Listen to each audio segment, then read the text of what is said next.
Can we Namaskar, see sir. Srimati Didi here? I can't see Professor Srimati. Yeah, that's what. She is saying that she has joined already.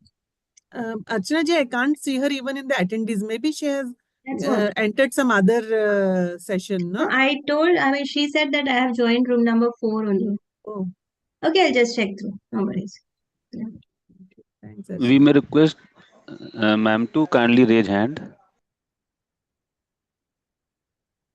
Srimati madam, if you can kindly raise your hand so that we'll be able to. Virtually, not physically raising hand, huh? Yeah, true. Yeah, it's everything virtual here.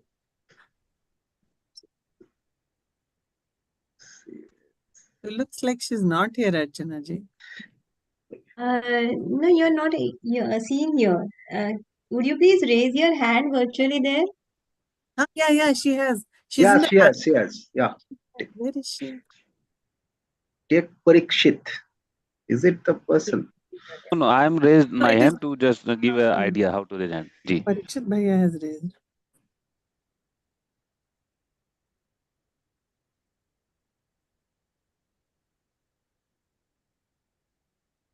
It's time, Didi, so we may start perhaps. We may We will start. have a call. Ji. So, namaste to all. A very warm welcome for the post-lunch session.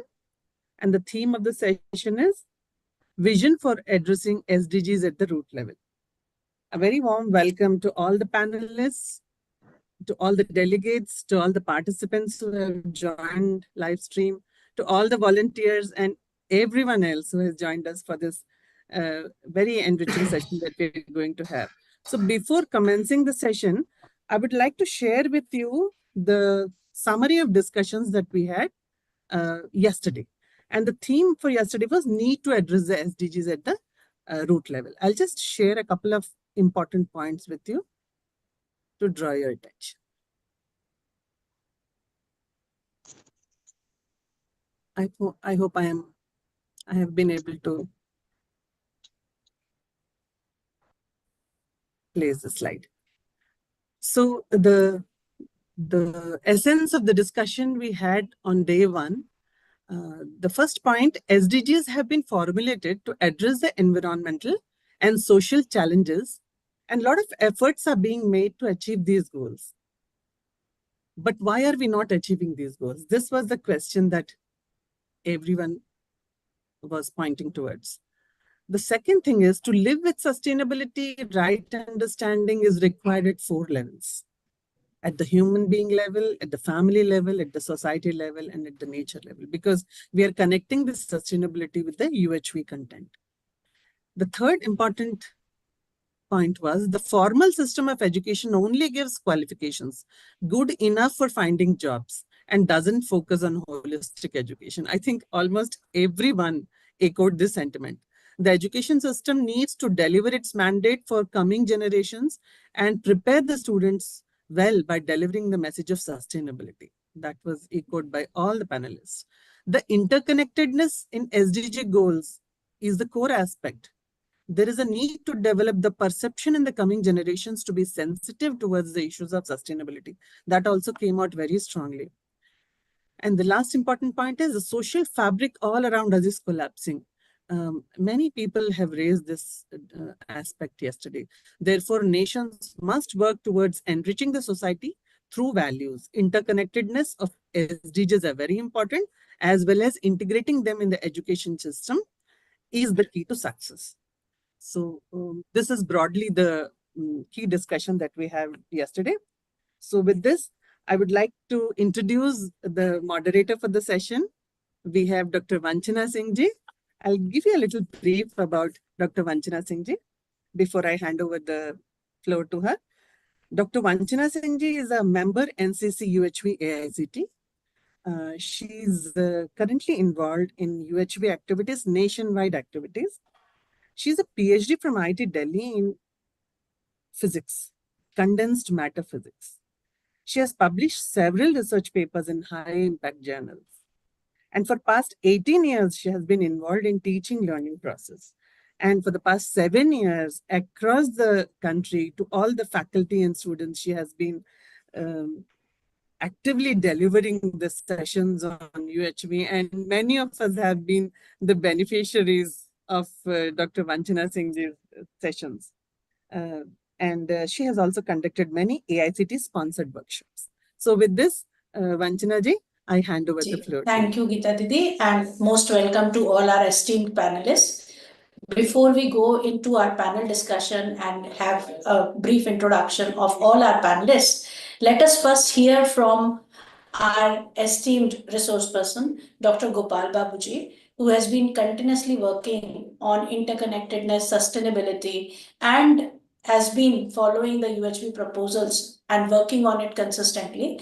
So let's hear from Dr. Gopal Babuji from AKGC College of Engineering regarding the vision to address the SDGs at the root.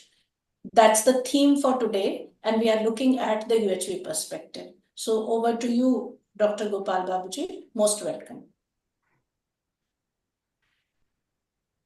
Namaste everyone.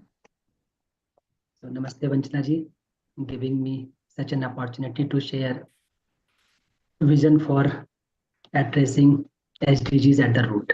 So let me share my screen.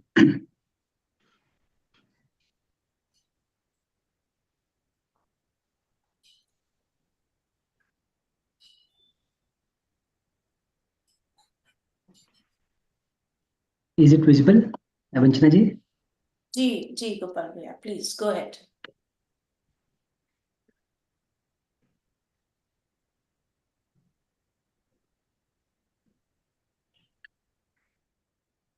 So basically, we discussed in my last presentation, I discussed about worldview. Now today I'm going to present envisioning a humane society over envisioning the sustainable development goals. So from UHV perspective, from universal human values perspective, we are proposing to envision a humane society where people are living with a common goal. If you see today's society, people are living with different goals. And due to these differences in goals, our interaction with each other, creating problems. So to ensure SDGs, naturally, we have to envision a humane society. So this is a proposal from our side. For humane society, we need to have a common goal, and these common goals are written here. Right understanding in every individual, health in every individual, prosperity in every family, fearlessness in society, mutual enrichment with natural environment. So this is basically what we all are looking for. So as a member of society, each one of us is looking for ensuring these goals. So if we achieve these goals, we can reach to the state of humane society. In contrast, you will see SDGs. In SDGs, we have made goals like no poverty, zero hunger, good health, quality education, etc. Right. Now, if you see these goals are ill effect of not addressing SDGs at the root.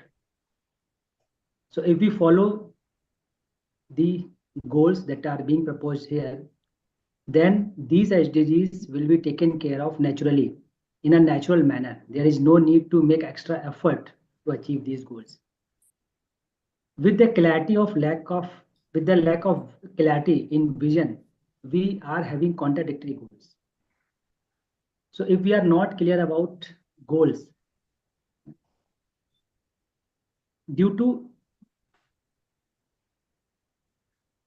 not having clarity of our goals, we are trapped in dilemmas, dichotomies, in the lack of clear vision of society. So here are few emerging dilemmas that cannot be solved through present approach that are being followed in SDGs. So for example, the dichotomy in removing poverty with unemployment. So one side we are talking about goal no poverty, but another side we are not defining what is prosperity. So even prosperous people don't have feeling of prosperity that they have much than required physical facility. So for example, if you see the data of GDP, so over the years, GDP is increased. But if you see data says that those people whose incomes are high, they are consuming more and more day by day because their ability to purchase, their ability to consume has been increased. On another side, if you see data, those people who are lying in low income, their consumption has been reduced. Now there is a gap between prosperous and poor people. So there is a approach in, there is a dichotomy in approach. So one side we are talking about poverty, another side we are not defining what is prosperity. So both ends are open. So people who have enough, not feeling prosperous, people who don't have enough, not feeling prosperous, and both are trying to accumulate more and more. And if we are trying to accumulate more and more, can we ensure sustainable development? Similarly, the challenge in characterizing the needs appropriately. So if you see the definition given by Brundtland Commission, the definition of sustainability is to ensure the need of future generation without compromising the need of present generation. Now, if needs are not defined properly, how can we visualize needs of future generation? How can we fulfill needs of present generation? So we are not talking about needs. We are talking about only economic growth. If it is happening, can we achieve sustainable development? Similarly, there is a dichotomy in balancing economic, social, and environmental aspects. So through the present approach, we are trying to make balance between economic, social, and environment aspects. But each time, the economic domain, the dimension of economy, dominates the social and environmental aspects. For example, this example of Kyoto Protocol that has happened in 2012. So when this protocol was signed, US immediately withdrew with this Kyoto Agreement, quoting that if we accept this protocol, it would affect our economy. Now, every time economic domain is dominating the other two. So one side we are talking about sustainability, another side we are not able to realize our need. So these approaches are dilemmatic. These approaches are full of contradictions. Similarly, there is a hesitation in adopting sustainable consumption. One side we are promoting a standard of living, and standard of living means more and more consumption, more accumulation of physical facilities. Another side, we are talking about sustainable consumption without clarity of need, without clarity of human goals, without clarity of human society. Can we consume resources sustainably? So always there is always a hesitation when we try to adopt sustainable consumption. Similarly, we can see another dichotomy, the paradox of introducing efficient technology.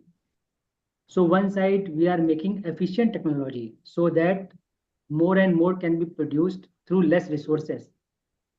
But due to clarity of vision, due to clarity of need, people are using this efficiency of technology for their accumulation growth. So if you see, the present approach is full of dilemma. Present approach creates dichotomies when we are trying to live sustainably, right? Similarly, if you see the structure of developed cities, they are economic centric social structures. They are centralized structures. So once things are centralized, how people will decide for themselves what is sustainable, what is not sustainable. So in the lack of clarity of vision, we are full of dilemmas. We are feeling hesitation in adopting sustainable consumption, etc. And we can see due to this present approach, we are trapped into a loops. So for example, due to this materialistic approach, we have materialistic notion of prosperity. And if we try to prosperous with this materialistic notion, then there is increasing tendency to accumulate more and more. And once there is an increasing tendency, it degrades ethical values, creates social inequality. To come out from this, people again start accumulating more and more. And again, chain of exploitation domination starts. So we all are trapped into loops. And due to this lack of clarity of clear vision, we are trapped, we are full of dilemma. And this is a question for each one of us. If we discard the present model of development, how else do we live? And if we continue it, shall we at all live? Because this present model is economic centric, centralized model system. If we adopt it, we are full of dilemmas, how to live sustainably at ground level. If we discard it, can we live at all?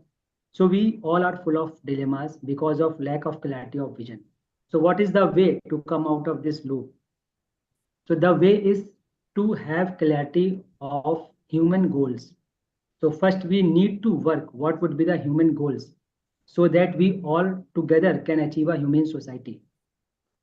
So for that, we have proposed these goals, right understanding in every individual, health in every individual, prosperity in every family, fearlessness in society, mutual enrichment with natural environment. But if you see present approach, somehow our goals have become with assumptions that money is everything, accumulation by any means. And if we are following these goals, can we live sustainably? Can we achieve sustainable development? So that's why first thing is we need to have the clarity of vision. So we are proposing from UHV perspective that vision should be right understanding every individual, health in every individual, prosperity in every family, fearlessness in society, mutual enrichment with natural environment. So if we are following goal number 1, right understanding in every individual, then SDG goal, sorry.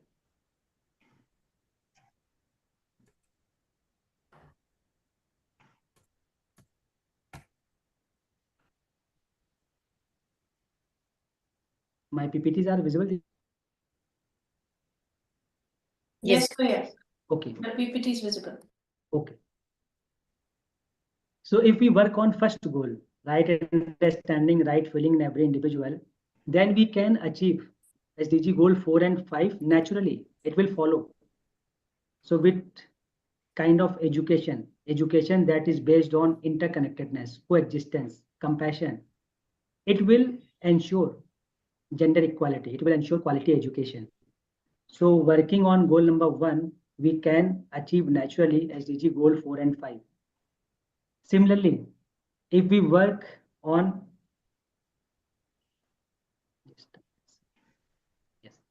Similarly, if we work on goal 1 and 2, means right understanding in every individual, health in every individual, then SDG goal 3 would be followed naturally.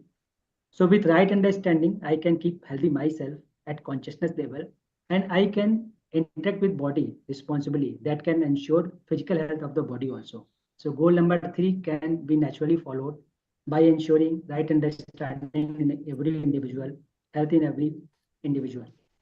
Similarly, if we are working towards human goal 1, 2, and 3, means right understanding in every individual, health in every individual, prosperity in every family, then SDGs goal 1, 2, 8, 9, 12 will be indirectly be followed. So achieving these goals, SDG goals, will be natural outcome of following human goals that we are proposing here. Similarly, if we are working on human goals 1, 2, 3, and 4, means right understanding, health, prosperity, fearlessness, then it will ensure SDGs 10, 11, 16, 17. So for example, SDG goals 16, peace, justice. So if I am able to see relationship with others, if I have a feeling of trust for society, then it will ensure peace and justice. So we need not to make extra effort. We need to only have clarity of human goals. So if human goals are clear, then SDGs will be taken care of naturally by each one of us. Similarly, if we are working on human goals 1, 2, 3, 4, and 5, then we can achieve SDGs 6, 7, 13, 14, 15 naturally. So for example, mutual enrichment with natural environment. If this is one of our goal, then climate action, life below water, life on land, it will be naturally handled. So we are in crisis. Instead of making a lot of efforts to achieve these SDGs, we are still in crisis, not because of good intention, not because of lack of resources, not because of lack of efforts. It is because of a clear vision of human society. It is because of clarity of goals, human goals. So what I propose here, that if our goals are clear, so right understanding in every individual, health in every individual, prosperity in every family, fearlessness in society, mutual enrichment with natural environment. If we clear about these goals, then all these SDGs will be followed naturally. So this is all from my side. Thank you very much. Very nicely, you've been able to put the UHV perspective, where we can see that when we work for these goals, we are able to envision the humane society and all these SDGs are achieved.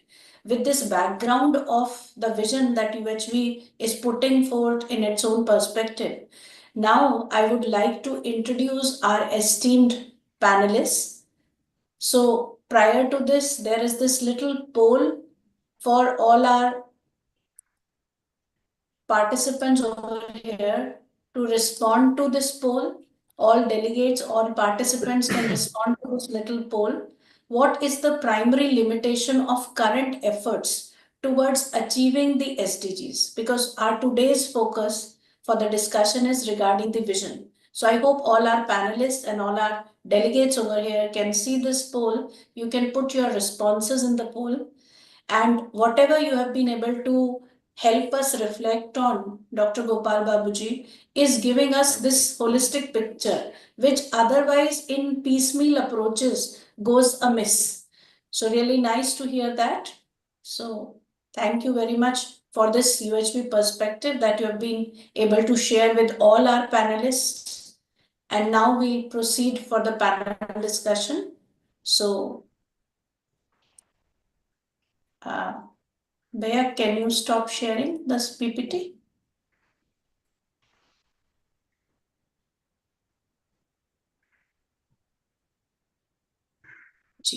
So,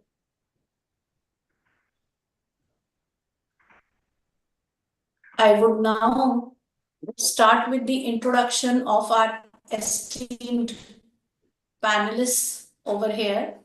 In this panel today, we are enriched with the presence of so many esteemed panelists over here, starting with Professor Sudipta Dey, an engineering graduate with PhD from IIT Kharagpur, currently a professor of mechanical engineering in Jadavpur University, Kolkata.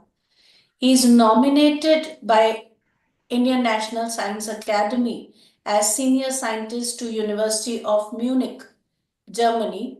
He is a recipient of a number of awards like Shiksha Ratna from the government of Bengal, and he is working in the core domain of clean energy. I welcome you, Professor Sudipta Deji. Another panelist among us is Professor Hiram Kulkarni ji. Professor Hiram Kulkarni ji is from Finland. He is an educational technology professional specializing in transforming educational practices worldwide with an expertise in curriculum development, digital education, and collaborative learning strategies. Bringing about transformation in education I welcome Professor Heram Kulkarni ji. You're most welcome, sir. Namaste, Professor Heram ji. Moving ahead further, we have in our panel Shri Pavan Gupta ji. Pavan Gupta ji is working at the root level. He is the founder director for Society of Integrated Development of Himalayas, working in Mussoorie as the base. He is continuously working towards maintaining the ecosystems, looking forward to ensuring that the sustainable development goals are achieved. Another esteemed panelist among us is Dr. Sagar Manjare ji. He is the VC of Mahatma Gandhi University, Meghalaya, actively contributing to academic community with vast experience, like being a mentor of change at Atal Innovation Mission, Niti Aayog. He is awarded Best VC Award 2023 from the Government of Maharashtra. Being a visionary leader, Dr. Sagar looks forward to shaping the landscape of higher education. We welcome you for this forum, sir. Namaste from my end.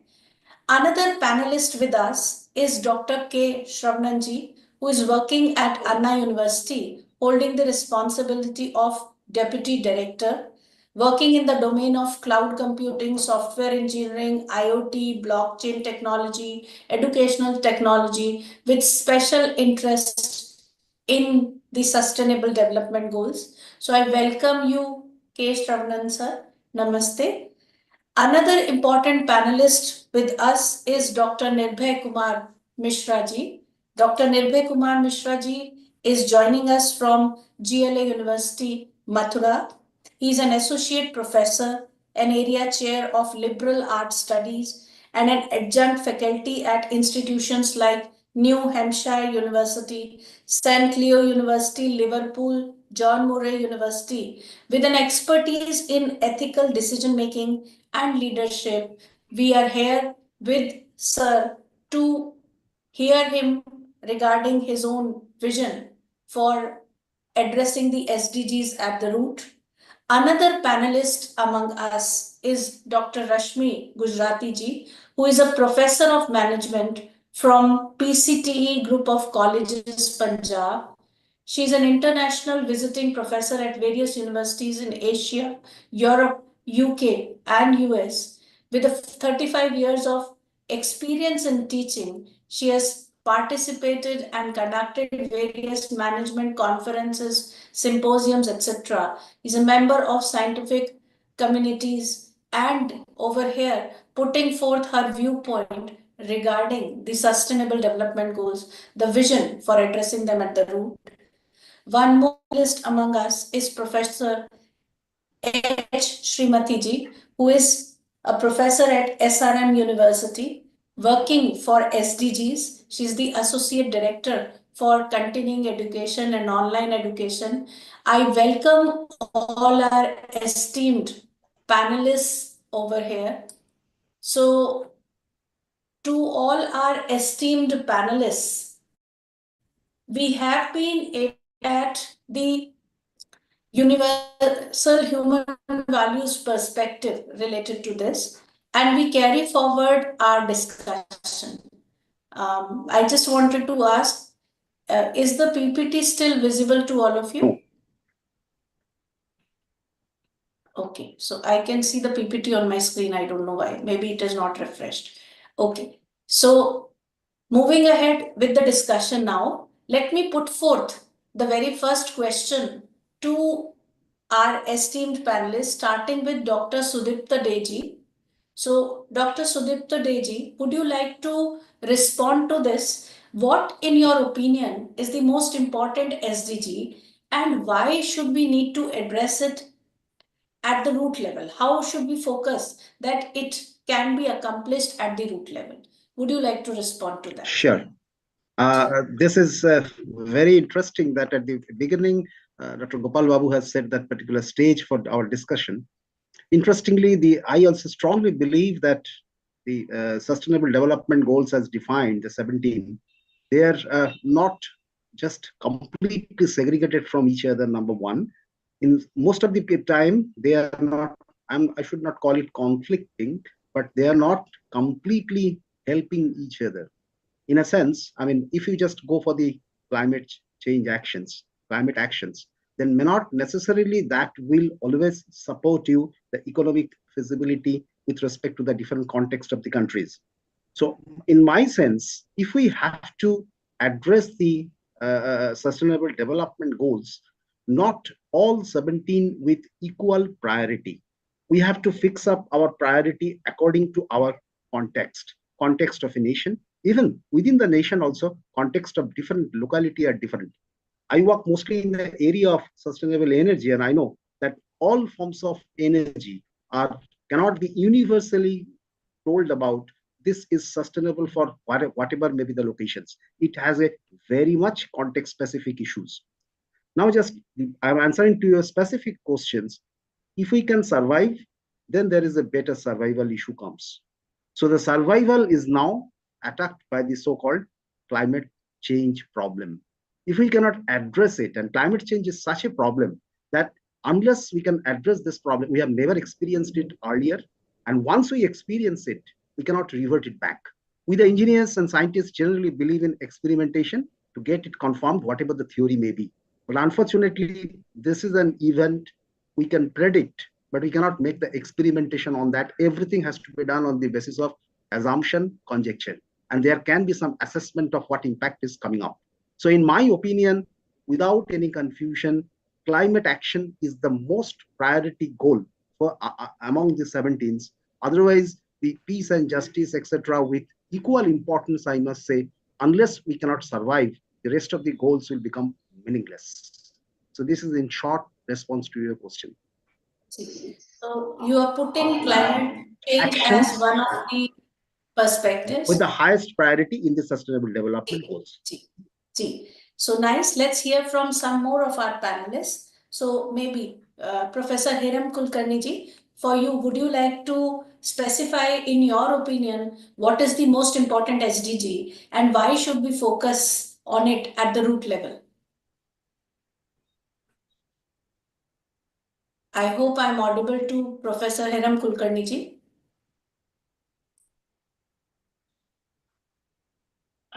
Some connectivity issue at Sir's end, I think.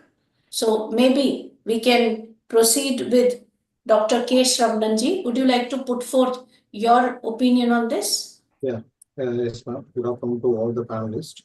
So in my opinion, right, there is good health and well-being will be the top priority because without there is a body and the mind, so the human doesn't exist. So it is required to have a good health and then well-being. So whenever, right, if the people start, the first priority is going to be, right, how is your health? So to take care of your health, so everything comes in your own way. So that's why, right, that health and then well-being will be the top priority to the everyone, so that, right, we can achieve our goals and also we can live prosperous as well as happy. So as per what you are trying to put forth is health, well-being, all that comes at the highest priority. Nice. We are keeping this discussion open with some more of our panelists. So let's hear from Dr. Rashmi Gujarati ji. So what, according to you, is the most important SDG and why we should focus on it at the root level? Thank you very much. When we talk about the SDG, then we say that there is a 17 goals. And this was absolutely right that Sir has said that all goals are not most important. And Dr. Babuji has explained very well that once we have to understand that which goal is most and most important. With that, we see that yesterday we have discussed related with the quality education. And according to my opinion, education is a very important part because what education we are giving to our child since the primary to higher education, that is very important. And if we see the record, then yet also it is very slow progress. In the 7 years, we can see that only 61.5% are at a moderated and there will be 23.1% are very far from 2030 targets. So we need to focus on this because education is a very important. And if education, every student is getting, every child is getting education, then we will be go and we can achieve. With that, another goal is gender equality. That is very important because if we focus that we are giving the equality to all, then we can see that if it is a political leadership or in the investment or in any comprehensive policies reforms which has been needed, and there must be a systematic level which we can achieve these goals. So around 2.4 billion women of working age are not afforded equal economic opportunity. So if we see the figure, we can see that 2.4 billion women globally don't have same economic right as men. Now, when we talk about the happiness, prosperity, so these all things are related with each other. So once these things will be developed, then we are going to achieve other goals. So we have to understand and we have to focus on the main goals from where we can achieve other goals. Thank you. So we could recollect things for ourselves. Climate change is one focal area. Then health and well-being is another focal area highlighted by one of our panelists. And you are looking forward to the education system, which is going to highlight. So nice that we are trying to get more clarity. Seeking response from Dr. Gopal Babuji regarding this. What is most important SDG and what kind of social systems should be visualized to achieve the SDG goals? If you would like to highlight something. This is a big practice. We have to work. Why we all are here to discuss for this? Because since 2015, everybody has said that there is a SDGs goal 17, and every time we are trying. We'll come to you. We'll just listen from Gopal Babuji and all our panelists, and we'll again come back to you. Okay. Ji Gopal Babuji. Yes, Vanchana ji. So, which SDG is important? I think this question is very contextual. So, if you ask me which SDG is important for me, so I am living in a society where people have enough physical facility. They are not hunger. In fact, they have enough food. What is enough for one people, they have 10, 20 times food available for them. So for me, important SDGs is responsible consumption with quality education. So this is very important for me. I am living nearby Delhi. So this SDG goal, which is related to environment, is at priority this time. So it is a very contextual question. So each one of us can decide which SDG is important for us. But I have put up my concern. So for me, this responsible consumption is at the priority this time. Second thing you have asked, what kind of system I visualize to ensure these SDGs or sustainable development. So my point of view is system should be decentralized. And power should be decentralized, resources should be decentralized. With centralized system, we cannot achieve sustainability. So from my perspective, a system should be rooted in local participatory process, where people are participating locally for their local environment, for their local production. So this local involvement should be facilitated through government policies. Then I visualize a society with integrity of social, culture, economy, and ecological dimension in coordination with whole natural environment. So local production, people should be clear how much to produce, what is the goal of production. This should be clear to people. Then we should promote actively restoring and regenerating the social and natural environment, their tradition, And I visualize a social system where people are using resources efficiently and people are equipped to rightly utilize their natural resources. People should be self-sufficient to ensure sustainability in their local environment. There should be a opportunity for collective contemplation. So these kind of characteristics, I think, would facilitate to live sustainably for every region. And as you asked for one example, so during my PhD, I studied one example. It is the example of Jajmani village. So this Jajmani village system is a system which sustained in India for a long time. In few lines, I will sum up it. So in that kind of system, you will see where in that system was need based, and their occupations were mutually fulfilling. It means outcome of one occupation was the outcome of the another input of the another occupations. There were a security for all generations to generation, and that system was based on relationship based economy, not on the economic centric structure. And that system consists of eco-friendly uses of local natural resources and so on. So I find this one example, Jajmani village system in our Indian So tradition. very rightly, Thank you. your remark comes that this SDG importance will be contextual and local issues are very important. And the kind of solutions one need to look cannot be through centralization. In fact, decentralization, locally solving the problems is something which you look forward to. Nice. We'll take another viewpoint also from Nirbhay Kumar Mishra ji. So, what is most important SDG and what kind of social system you visualize to achieve SDG goals? If you would like to reflect on this. Thank you, ma'am, for giving this opportunity. So I would like to take two SDGs at priority. One is SDG goal 10, that is lesser inequalities, and the other is SDG goal 16, that is about peace and justice. So you see just you should take the data right now. So top SDG score according to the report 2024, you find Netherlands, Finland, Denmark, Germany, they are doing, they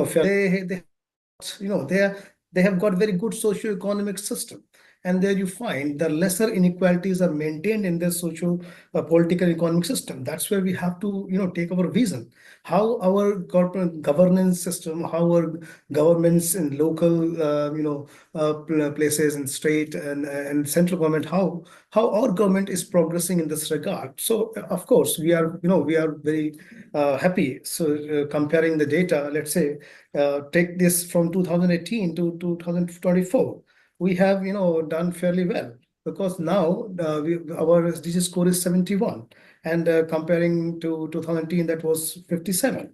So of course everybody is putting the effort, but what I feel that these two SDG goals will really put all of us in a global context where everybody requires to have the equal standards. Okay, of course, when basic resources, let's talk about when we talk about the fundamental SDGs like zero hunger, no poverty, quality education, these are basic needs of the human being, and that's where we require such a governance system which can actually ensure these basic needs will be fulfilled and there will be lesser inequality maintained between the rich people and poor people, and less privileged and most privileged. So what I feel, we have to take very importantly these two SDGs, SDG 10 and SDG 16. You see the lowest ranking countries, I mean Yemen, Chad, Syria, why they are lagging behind? Because they have got this social, economic insecurities. They are most of the time in the civil rights in the war. So we have to understand these two SDGs are going to very, very challenging for all the 17. So what I feel that these two SDGs are very important, and there we have to reshape, restructure our vision. That's my take on this priority. Nice, sir. Nice that we are able to see this, that these SDGs may depend contextually, but yet are interconnected. So when we touch upon one, we automatically touch upon the other and so on. And this discussion is going on in that direction. Really nice. So moving ahead, let's hear from Professor H. Srimati ji from SRMIST. So would you also like to put forth your opinion on what is the most important SDG for you and how the social current systems can be evolved to address these SDGs? Yes. Are you able to hear me? Yes, please go ahead. Okay, fine. I also would like to go with SDG 12, responsible consumptions and productivity. The reason is we think that now Delhi is got affected. But we know when we used to travel our institution, earlier we used to see greeneries and everything. Even in our institution, it is house of 30,000 students and 40,000 students in a single campus. We used to see how the wastages and everything students used to throw and even the electronics gadgets and everything. So I feel it we have to address the students, educate the students, not only the what are the kinds of SDG, but the responsible consumptions and productivity. If you would like to add upon further SDG, I go for SDG for gender equality. Why? Because women are empowered now, but they are used for only, even in the educational institution, we can see we are at the operational level. We are many of the institution, they are not involving in the visionary document. Even we will be appreciating when one director in IIT is appointed. Throughout the year, only one lady director is appointed in IIT, that too not within India, for their South Africa campus. So the gender equality, especially in the higher education institutions at a higher level, is important. Women should be involved in decision making. That is the thing. So with different contexts, we are able to find that each and every SDG holds utmost importance.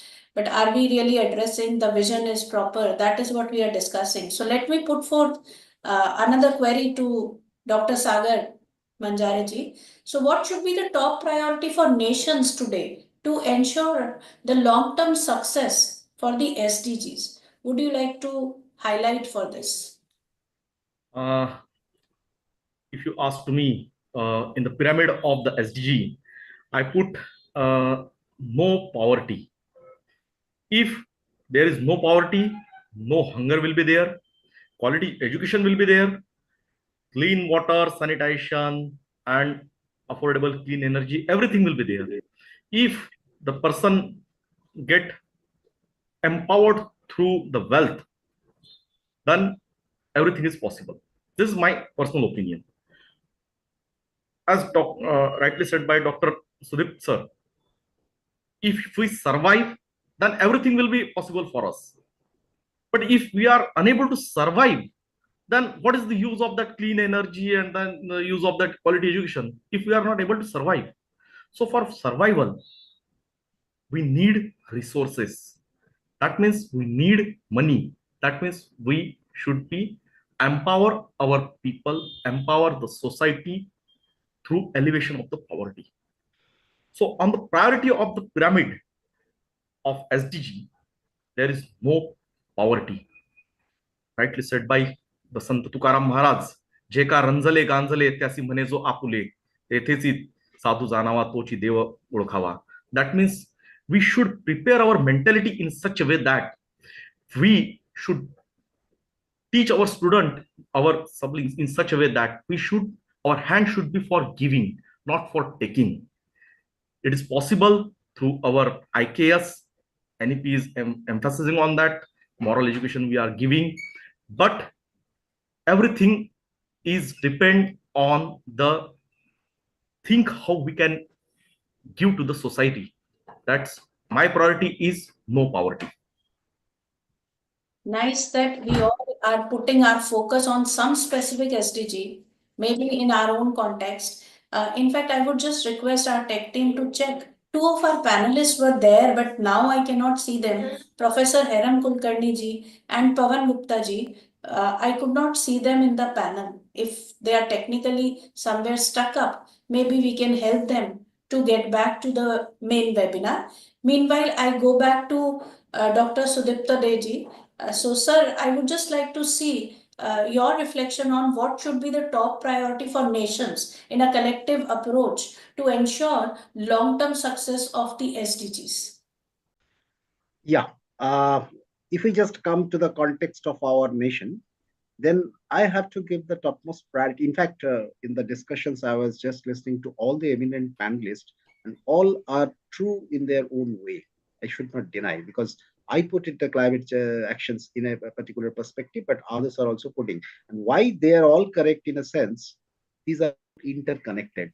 Honestly speaking, if there is no poverty, then your climate actions can also be expedited. I have to admit. So in that case, but why we have to go back to the origin of those why this particular SDG was defined, but that may not be the context of this. I'm coming to your particular specific question to answer.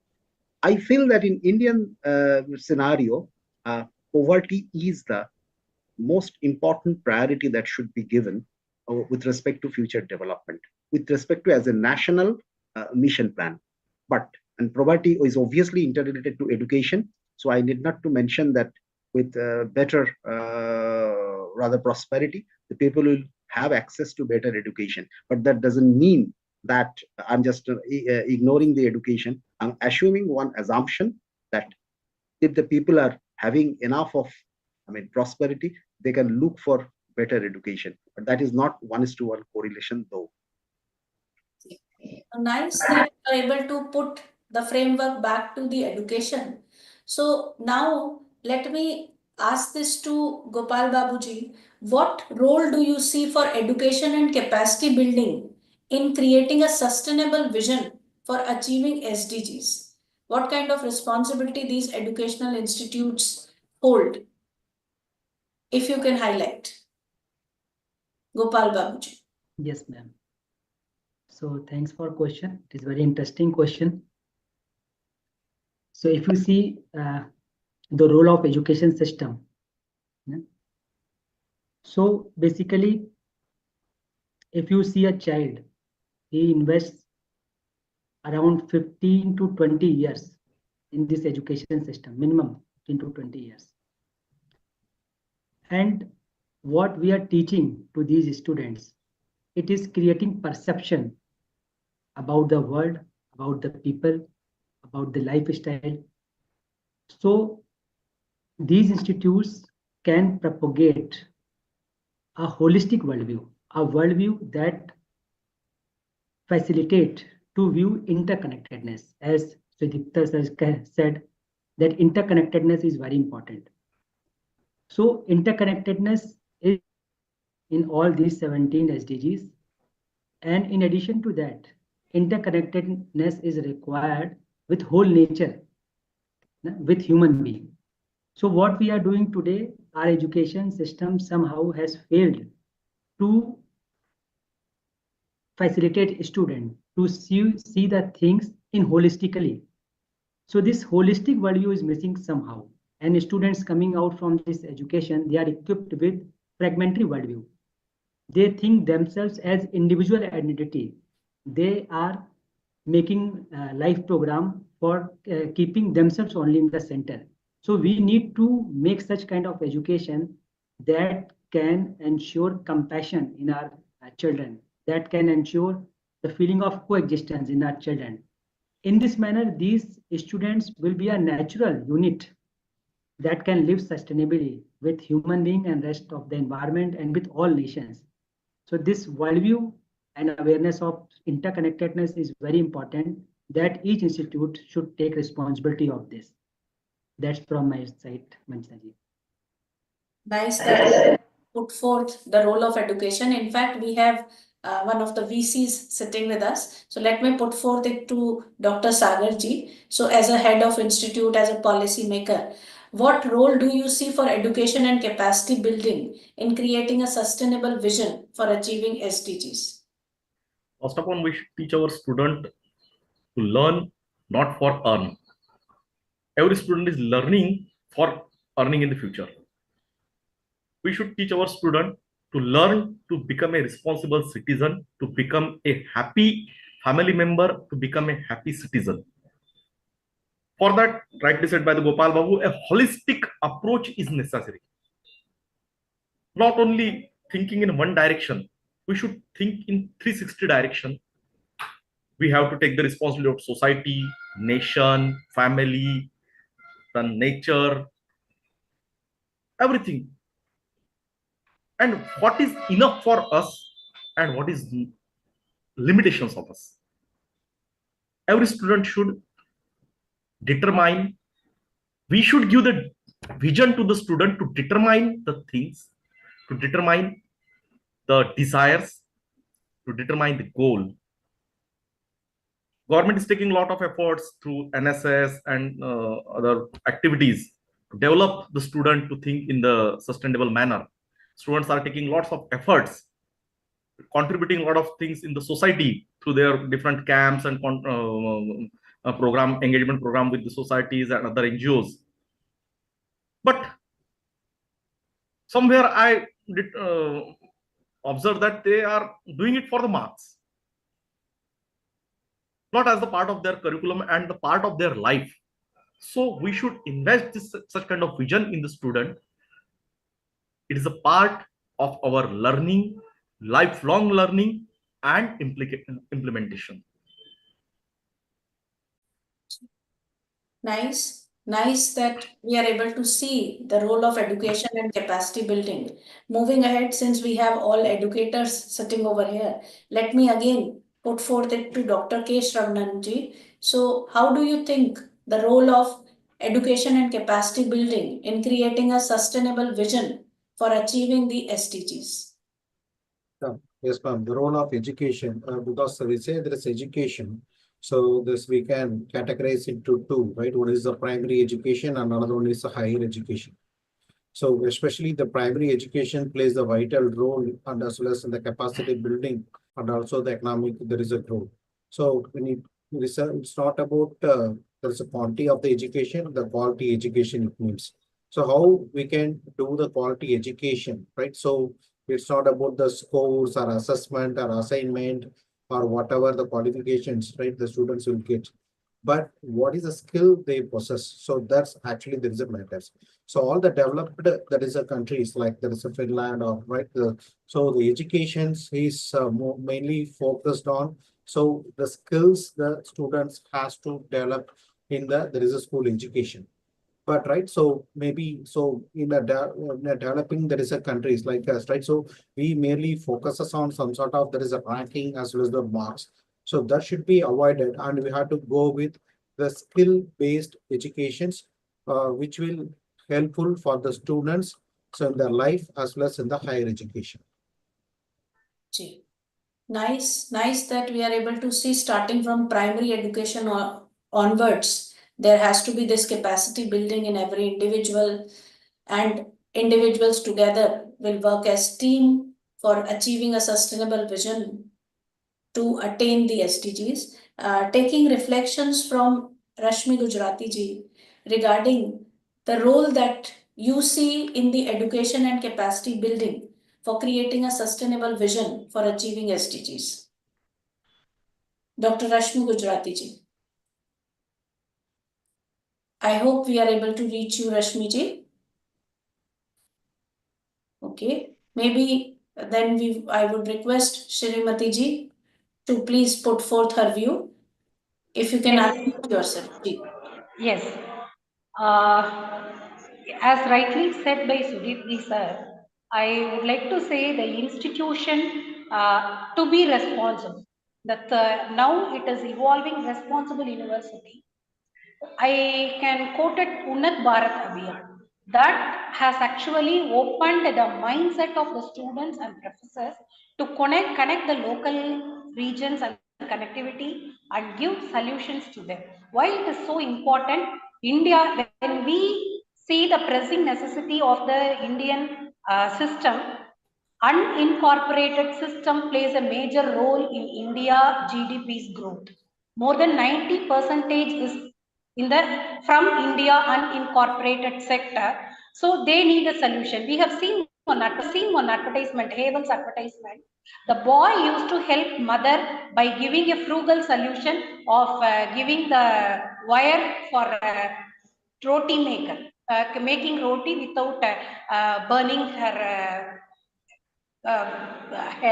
hand. So that kind of frugal solution required to the unincorporated sector, where the young minds who are in the students, they can provide a technological frugal solution and connect with the society. This will be actually improve the no poverty, and they can sell the product and everything. That is my suggestion.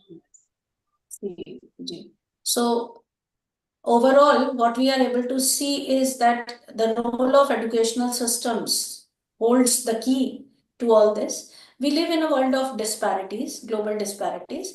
So let me put forth this to Nirbhay Kumar Mishra sir. So given the global disparities in the development in all dimensions that we see across the globe, can we have a unified vision to address the unique challenges that are faced in different regions in achieving SDGs? We'll hear from Am I audible? Sir and then we come to Rashmi ma'am. Yes. Ji. So see, the reason actually you demand here requires to expand our global consciousness. That's what we mean actually universal human values. When we talk that some values can be universalized, of course they can be universalized only when they can be rationally and naturally accepted by each and every human being across the globe.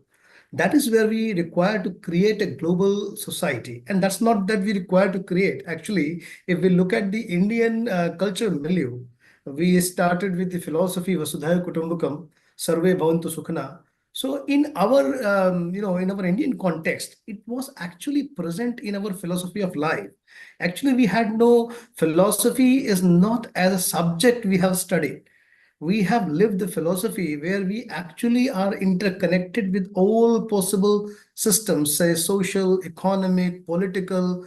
So nowadays we are actually what the wrong thing we are doing. We are not interconnecting these all challenges. So actually, when we have this feel of creating global ethics, right? Considering the global ethical point of view, that all nations despite their have the national interests, like of course, now we all have the NSDGs. We have set our priorities to contribute to the achievement of Agenda 2030.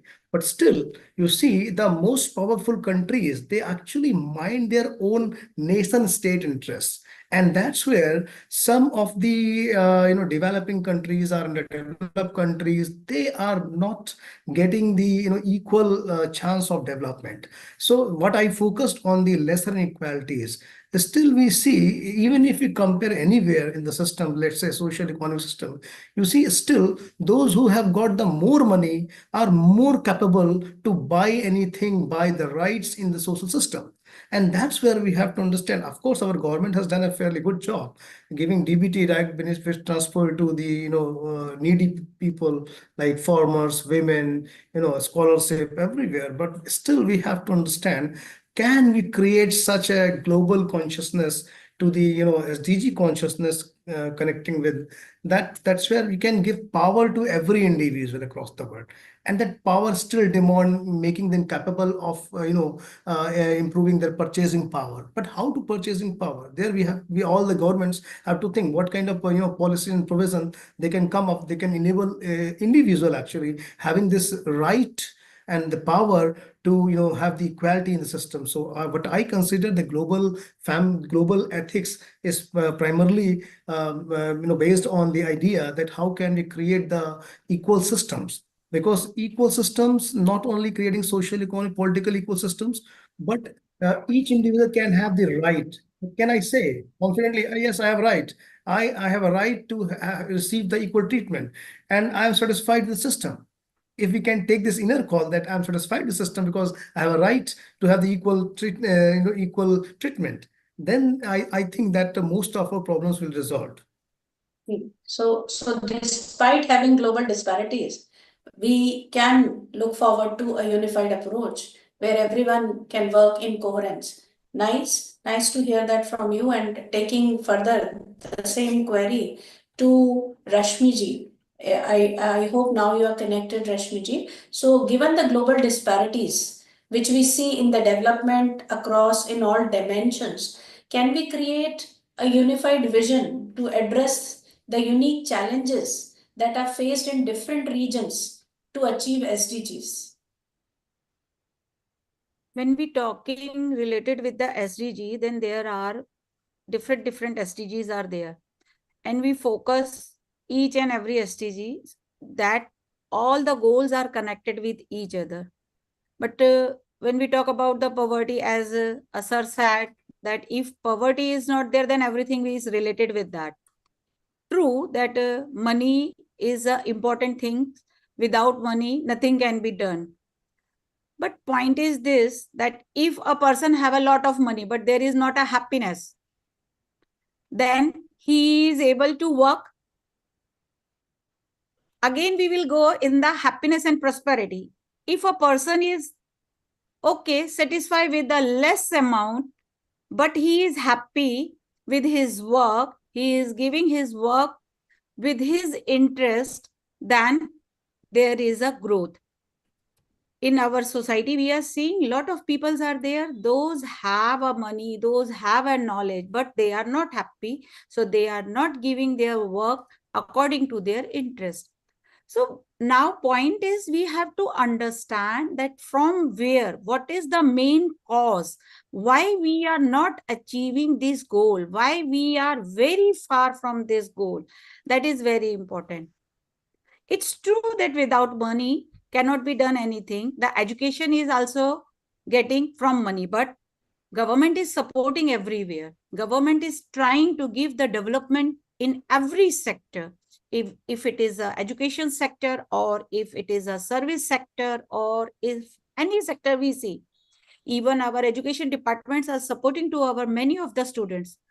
If I talk about the scholarship system, then Pradhan Mantri Yojana, there are a lot of benefits are going to be given to our students. But point is that they have to take the interest to get the education, and by the education, get the proper job, and behind of that, economic development is dependent. Now see, all the goals are connected with each other. If we say about the poverty, then we say that education. If we say education, then it goes to the gender equality also. And when we go to the gender equality, then there is a goal 8, economic development. How the decent economic development is there, then it can be achievable. So these all things are connected. Now, when we talk about, true that sir has said that if the person is not have a money, what the climate will do. It's true, but all over, if I see, then I will say that one which we talk about, the human value, happiness, prosperity, that's it most important. Thank you. So we are having a real fruitful discussion, and we can go on hours and hours. But now I would request all our speakers to take forth this particular question and give their kind of concluding remarks to all what they have been able to gather throughout the discussion. So what kind of role you envision for technology, innovation in transforming the approach to solve SDG related challenges, starting from Dr. Sudipta Deji? Yeah, transforming means undoubtedly we have to contribute our own small amount to this particular mission. None of us can change it rather wholly. And as I feel personally that earlier, I mean, religion was the most powerful force to change a society. Currently, the politics is the most powerful, I mean, instrument for changing the society perception. In my perception, being in the education sector, we can contribute in the form of challenging the rather preparing the new generation. Incidentally, International Science Academy, as being the teacher awardee, they provide me money, and I just prefer to go to school every year teaching the sustainable development. And interestingly, going to remote places, I find out this time I went to Sundarban, where they don't have the basic need, but they have just, my objective is to raise some questions within those young mind that whether they should start thinking. Honestly speaking, in our mechanical engineering IC engines, the combusted exhaust product has to be pushed out by the process of scavenging by opening both the valves. So unless we change our mindset, and honestly speaking, the mind has got more control on the body than the body has got the control over the mind. So most priority thing should be the change of the mindset. And I must admit that being at this age, I am not that much prepared to change my mindset. We have to start from the younger generation. And the objective of the Sustainable Development Goal will be fulfilled if and only if we can inject that concept and simultaneously trying to convince the senior generation or rather the little bit older generation, because the basic philosophy is meet your own needs without compromising to the future generation's need.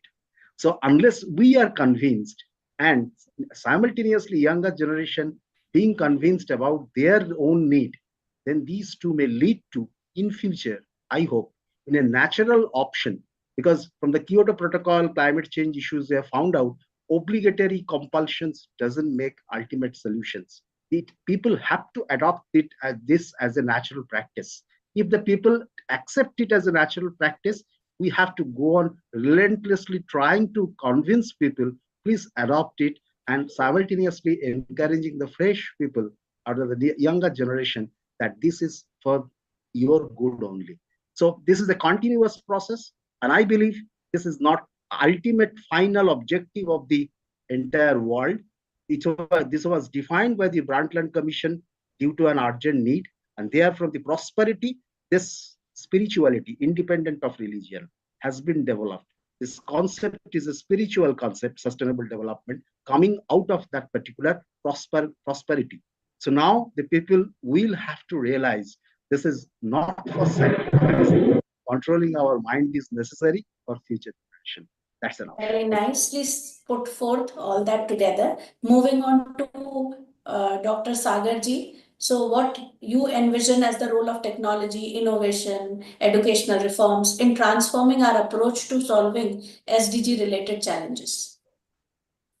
As rightly said by Dr. Sudeep, it is a continuous process. As a student of management, I believe in the one of the thought of management. We should divide our goal in small objectives. We should divide all sustainable goals in small objectives. We have very successful case stories of our polio. There is no polio in India right now. It makes a practice to the parents that on the day of the polio vaccination, they spontaneously come out to the booth of polio. So this kind of practice, it will take time. See, polio is not gone in one day. It takes 40 years. But we have time. Der aaye, durust aaye. So we should utilize this time to correct our future, to save our future by all the goals. Just achieve small objectives of the goals and make it a practice, habit, daily habit. In the morning, we are waking up, just switch off the lights. Simple habit. Then try to vertical farming in the urban areas. Teach our students for vertical farming. Then food forest in urban areas, unused lands. Our students should cultivate some things there. So these are very small solutions. And then by accumulating these small things, we will achieve a big goal. No, sir. Taking small steps, collating them and achieving big results. Moving on to Shravnanji quickly for some concluding remarks from your end. Role of technology, educational reforms, innovation in transforming our approach to SDG related challenges. Yes, ma'am. So it is inevitable, right? So all the technologies, SDGs, technologies, right, will empower the reaching of sustainable digital goals. For example, if it is a no poverty or a zero hunger, so we have to employ the precision agriculture. And for good health and well-being, out of there is telemedicine and wearable, there is a sensors, and there is AI-based methods are employed. And when it comes to there is a quality education, so we are moving to there is an online platform with the more there is e-learning platforms, MOOCs, and applying there is VR and then AR technologies and so on. Even for there is a gender equality, right? We empower with there's AI-based bias detections and so on. So for every there is a sustainable, there is a goals. So there are more matured, there is a technologies is also evolved.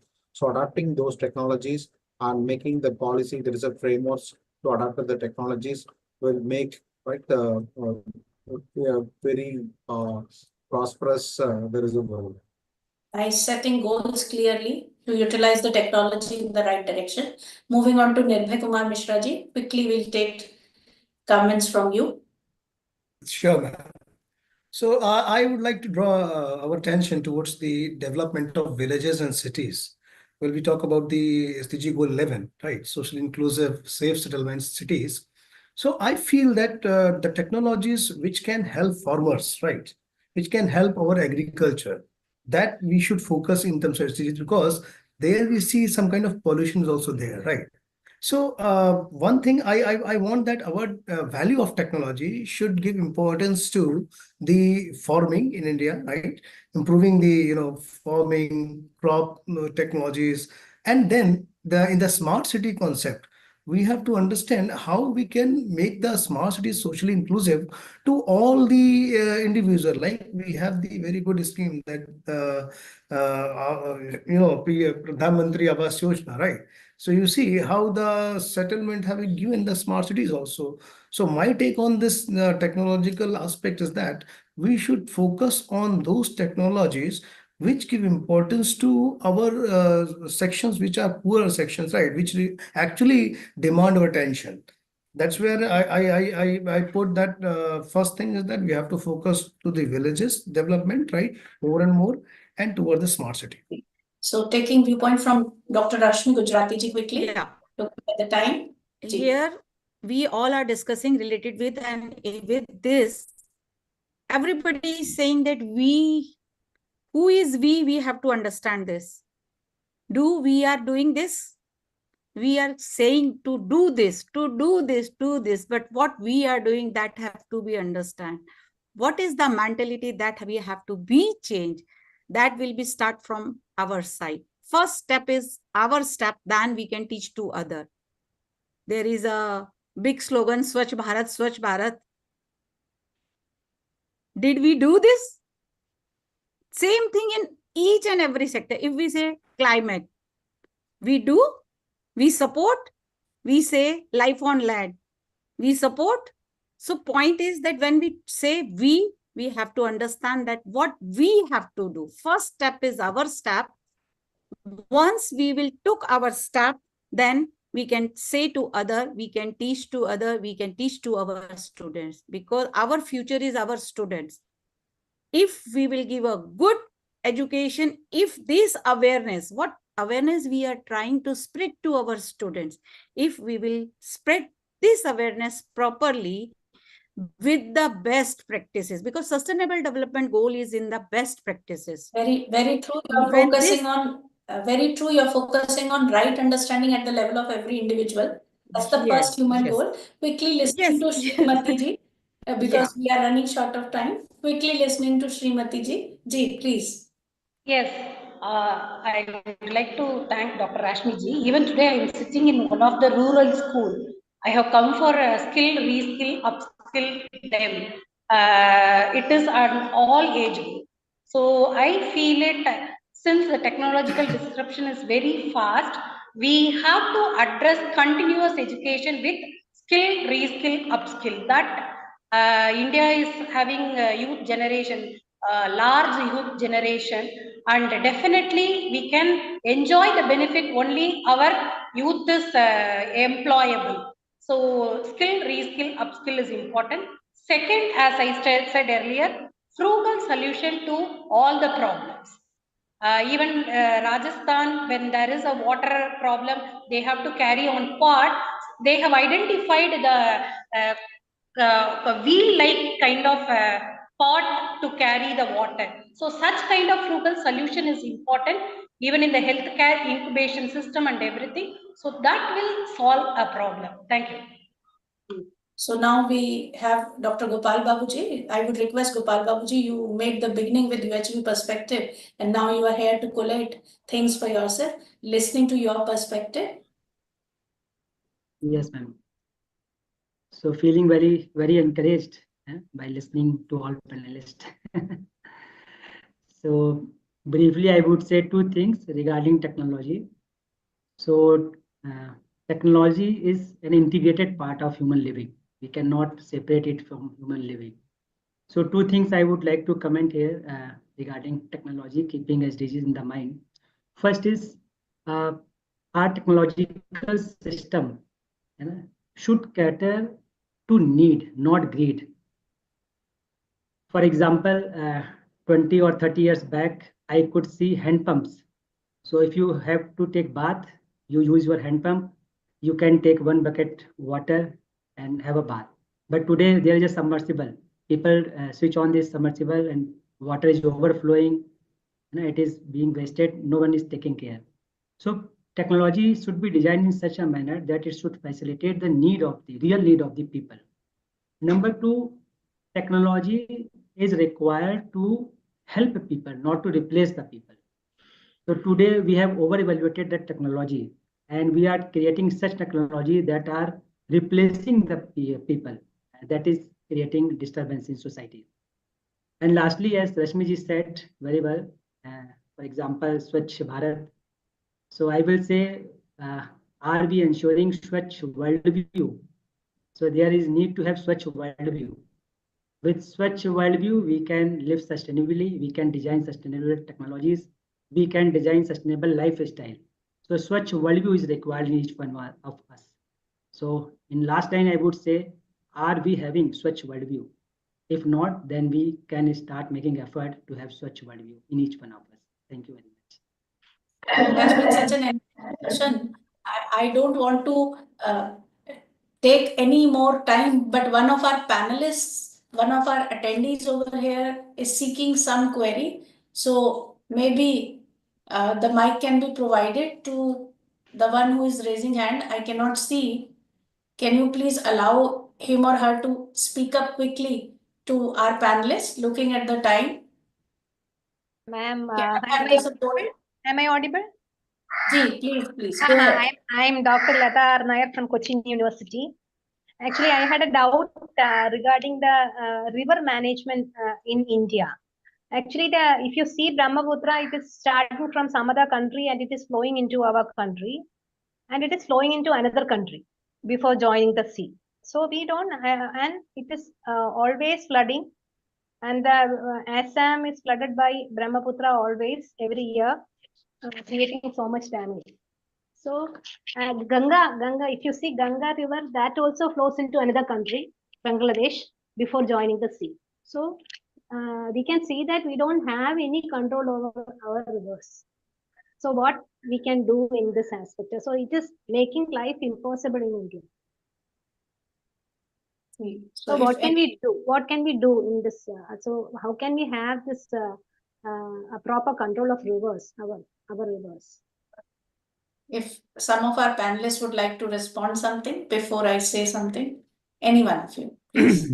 Please, Sudipta sir, please. This issue you have raised is an individual problem, but we are discussing about not rather the individual, but answer lies there. Unless the people's approach of that global citizenship comes up, and Dr. Babu has already mentioned that unless we can define our need and greed separately, then obviously we can get this solution.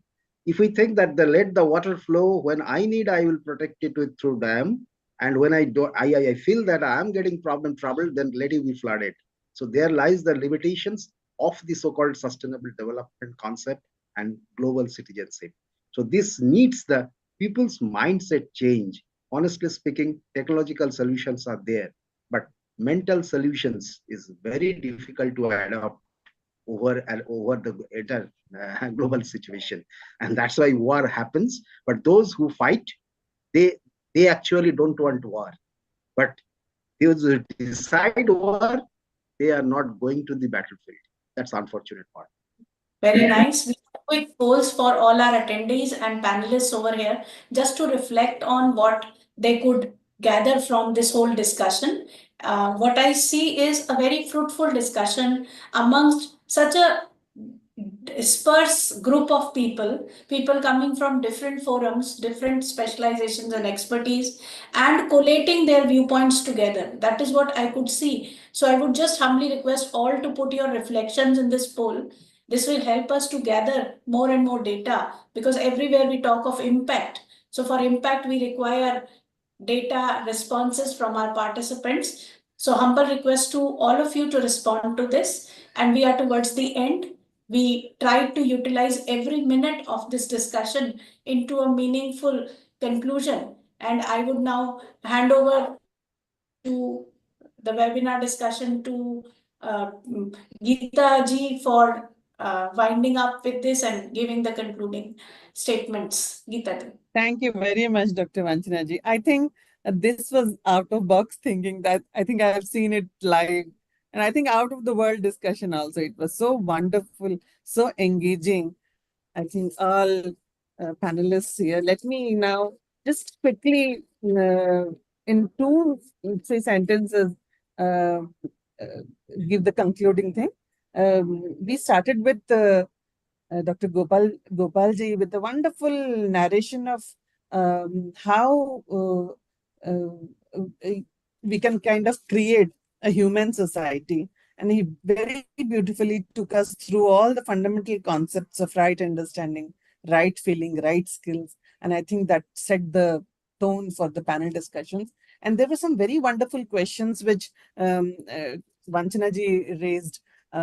What is your opinion? Which is the most important SDGs? I think which is the most important SDG brought up threw up so many interesting aspects, and I think I have tried to jot them out. There's no time to narrate each one of them, but beautiful discussion happened around that. And what kind of social systems are needed for achieving the SDGs? So that was also a very important question that was raised by Dr. Vanchana. Top nations focus. How should nation focus? So we all could relate so very well to our national scenario, and we could kind of identify that eradicating poverty is very important when it comes to India. Equitable access to health and education is something that we thought about. Capacity building and training, I think, was something which was kind of addressed very well, because all of them are, all our panelists are educators and trainers. So very beautifully they have come up with how training of the student can be done in a holistic manner instead of just doing it in a piecemeal kind of a thing. And technology's role. Technology's role, I think the final session was, I think, so beautifully concluded. Technology should help people and not replace people, something that Gopal Babuji said, which is so important. And this is a very threatening thing that's happening, and it should only address the need and not the greed. So I think this was kind of, a broad brush of what we could capture in this discussion. I thank each one of you. I think you have been the most wonderful panel. I think I have interacted for a very long time now, and thank each one of you. I'm not naming each one of you, but thank you so much for the wonderful conversation, so enriching, and it makes us all happy. We can request all to switch on their cameras so that we can have one photo together. It has been very enough of us. So please switch on your cameras, the team also. Everyone should switch on their cameras so that we can have one collective photo together, requesting the tech team to do the honors for us. And hope we will get it also. Huh? We'll put it on the group, sir. We'll put it on the group. So everyone from the tech team also, if you can switch on your cameras and we can see each other's face. It has been a very engaging discussion, and of course, We are continuing tomorrow also, but let's have one photograph together. So Prajaji, Vijayashriji, if you can just switch on your cameras. Ji, very nice, all of us together in one frame. And we hope to continue these discussions more often. In fact, we expect some workshops in Meghalaya with Sagar sir's support. My pleasure, my pleasure. More, Sure, more sure. workshops so that Sure. it reaches to all. Interestingly, next Tuesday, I'm visiting NIT Shillong for a lecture on sustainable development. Please visit to my university also, sir. Very nice. So when sir is going to welcome the team, we are going to be Yeah, there. sure, Very sure, nice. sure. See. So Bhaiya, has the photo been clicked? Yeah. Thank So you. can we call it a day for the session? Yeah, it's also time. Yeah, thank you. Namaste to Namaste everyone. Namaste. Very nice to interact. Namaste, everyone.